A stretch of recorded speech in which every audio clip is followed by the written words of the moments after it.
तो गाइस स्वागत है आप सभी का दोबारा मेरे YouTube चैनल में। तो आज हम पढ़ने जा रहे हैं हीमोलाइटिक एनीमिया। तो हीमोलाइटिक एनीमिया इसका मेनली सबसे पहले अपन डेफिनेशन पढ़ लेते हैं। हीमोलाइटिक एनीमिया मतलब anaemia due to excessive destruction of RBC, मतलब anaemia due to exclusive destruction of RBC. आज हमें पढ़ना है बस इसके बेसिक पॉइंट्स और इसके जैसे कि हेरिडिटरी स्पेरोसाइटोसिस, G6PD डेफिशिएंसी और बाकी के हीमोएंजियोपैथी जैसे कि सिकल सेल एनीमिया और थैलेसीमिया। तो सबसे पहले इसके जनरल पॉइंट्स में हम देखेंगे कि अनीमिया क्या, हीमोलाइटिक अनीमिया का दो टाइप में कैटेगरी कैसे होता है। सबसे पहले इसके क्लासिफिकेशन की अगर बात करें तो एक तो क्लासिफिकेशन दो टाइप में, एक है इंट्रा कॉर्पुस्कुलर और एक्स्ट्रा कॉर्पुस्कुलर। तो क्लासिफिकेशन होता है based on side of defect based on side of defect में इसके मेनली दो कैटेगरीज हैं। एक कैटेगरी है इंट्रा कॉर्पुस्कुलर और दूसरी एक्स्ट्रा कॉर्पुस्कुलर। अब जैसे कि इंट्रा कॉर्पुस्कुलर हो गया,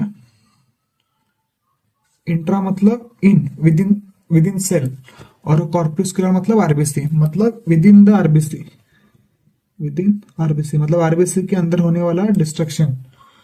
यहाँ पे आता है extra vascular RBC, extra vascular RBC मतलब आउटसाइड ऑफ द आरबीसी, मतलब आउटसाइड ऑफ आरबीसी। इसके मेनली दो कैटेगरीज है इंट्रा कॉर्पुस्कुलर के, एक है हेरिडिटी और दूसरा है एक्वायर्ड।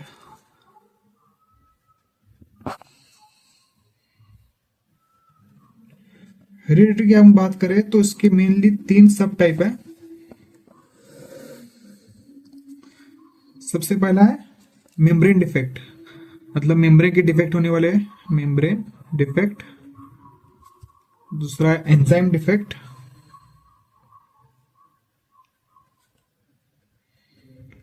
और हीमोग्लोबिनोपैथीज।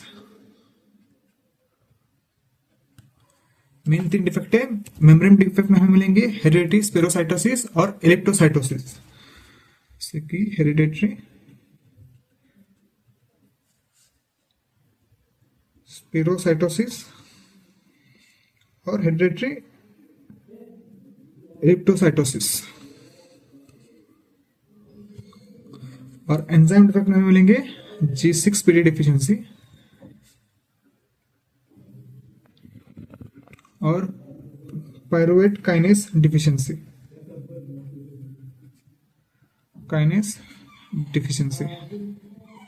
और हीमोग्लोबिन एंजियोपैथीज में दो कैटेगरी मेनली, एक world famous sickle cell anaemia और थैलेसीमिया। अब आते हैं एक्वायर्ड की तरफ। एक्वायर्ड में बात करें तो इसमें मेनली आता है PNH, paroxysmal नॉक्ट्यूरल haemoglobinuria, paroxysmal नॉक्ट्यूरल haemoglobinuria PNH। अब एक्स्ट्रा कॉर्पुस्कुलर की बात करें, शायद स्पेलिंग गलत हो गया, एक्स्ट्रा कॉर्पुस्कुलर। इसमें आता है मेन इम्यून मीडिएटेड और non immune mediated.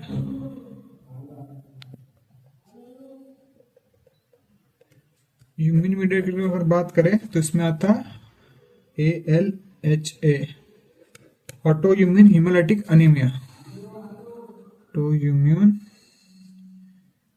Haemolytic anaemia, और इसमें मलेरिया, नॉन इम्यून इन्फेक्शन। तो ये क्लासिफिकेशन ऑफ हीमोलाइटिक अनीमिया।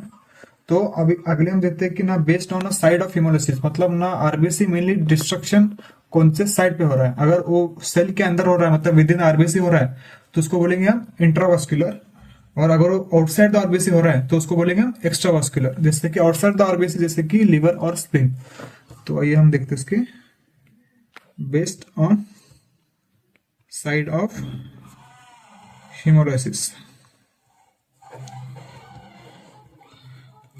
अभी सबसे पहले इसकी दो कैटेगरी बना देते हैं, इंट्रावास्कुलर एक्स्ट्रावास्कुलर। इंट्रावास्कुलर और आता है एक्स्ट्रावास्कुलर।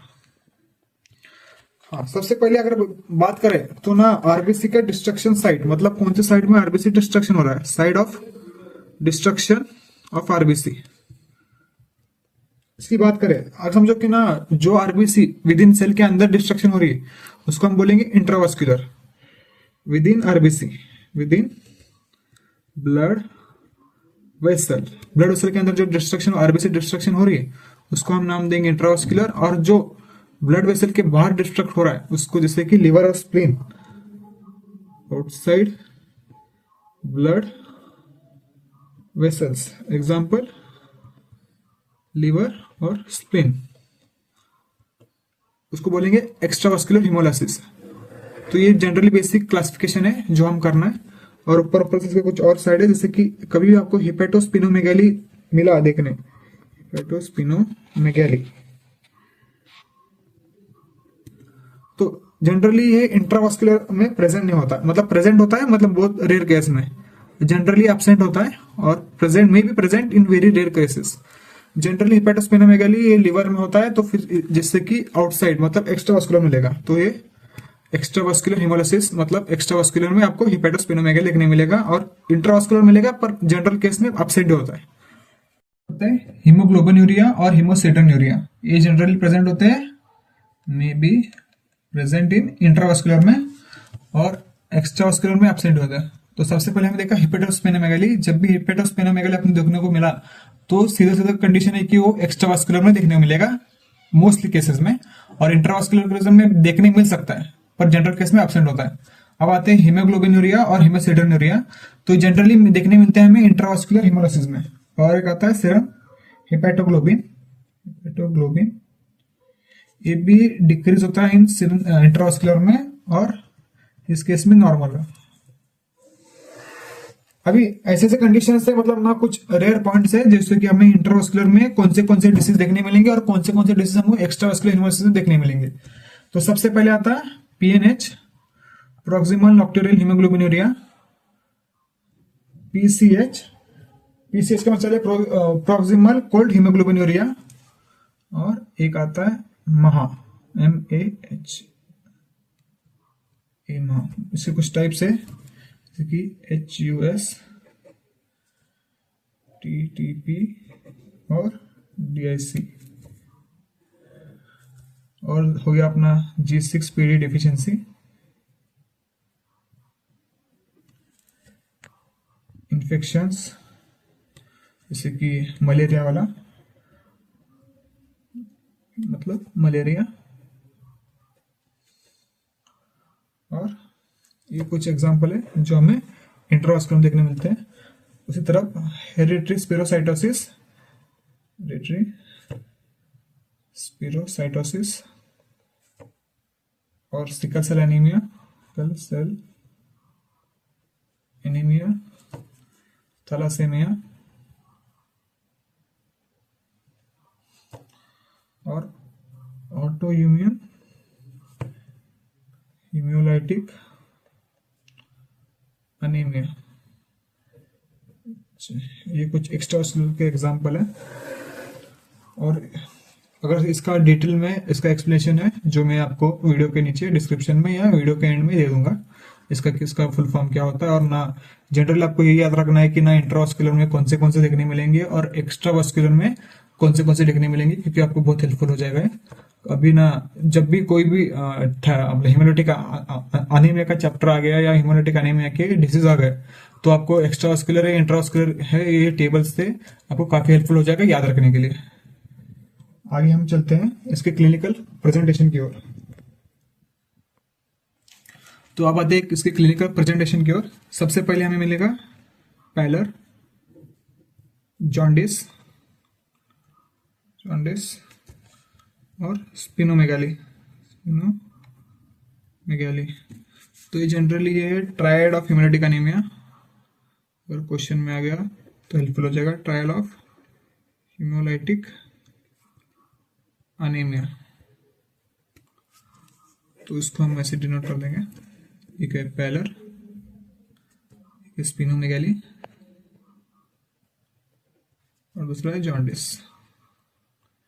एक और आयरन डिफिशियंसी एनीमिया की 3 ट्रायड है, जैसे पल्मोनरी रीजन सिंड्रोम की 3 ट्रायड है, अपना आयरन डिफिशियंसी एनीमिया और इसोफेगल वेब्स और अट्रोपिक लॉसाइटिस, इसके 3 ट्रायड है। इसके आयरन डिफिशियंसी एनीमिया के और हीमोलाइटिक एनीमिया की 3 ट्रायड है, पैलर, जॉन्डिस और स्पिनोमेगाली।